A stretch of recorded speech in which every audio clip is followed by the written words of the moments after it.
Good afternoon, and welcome to this week's discussion about prayer partnership and forms of prayer. Sometimes the hardest question that comes up when it becomes time to pray is, what do I say?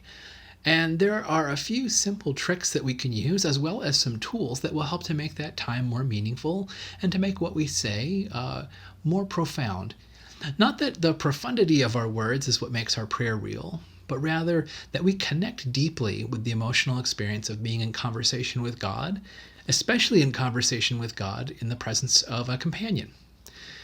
So the first thing I want to offer up to you this week is a simple pattern that I've been teaching to confirmation students for the past 15 years, and it works like this. If you can remember the book of Acts, you can remember how to pray.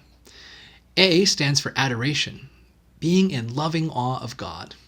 C stands for confession, remembering before God the things that we did that we are not happy with, and also remember the things that we were supposed to do that we did not. T is for thanksgiving. We are grateful for all the blessings that we have received and the blessings we see in the lives of others.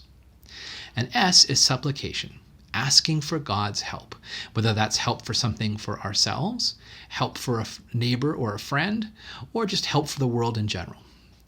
These four modes of prayer are a powerful way to bring together all the different ways that we might be in conversation with God into a single idea. So let me give you an example. Gracious, loving God, you are the center of our lives. You are the source of all goodness. We trust that your holiness is also meant for us. We acknowledge before you today that we have not done everything that we should. We know that we ignore our neighbors.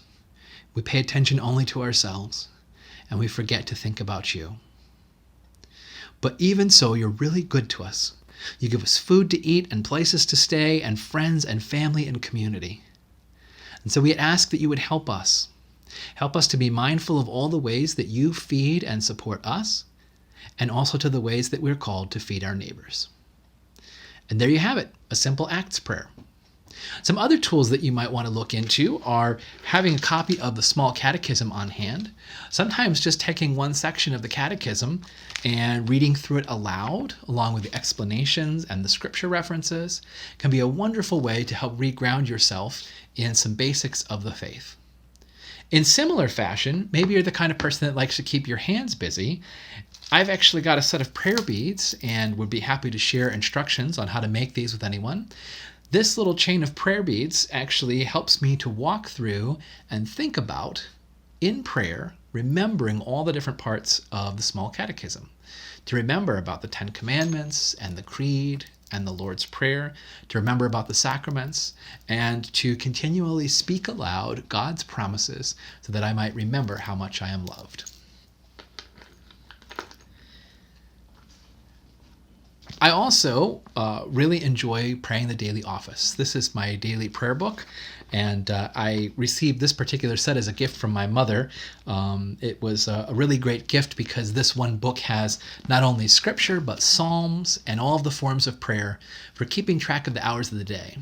The daily office is about praying at certain times a day, the beginning, the middle, the end, the going to bed, so that we might mark our entire movement through the day with prayer. A typical daily office usually contains reading of psalms, reading of scripture, reflecting on the text that's contained there, praying for others and their needs, and perhaps a song or one of the great canticles from scripture.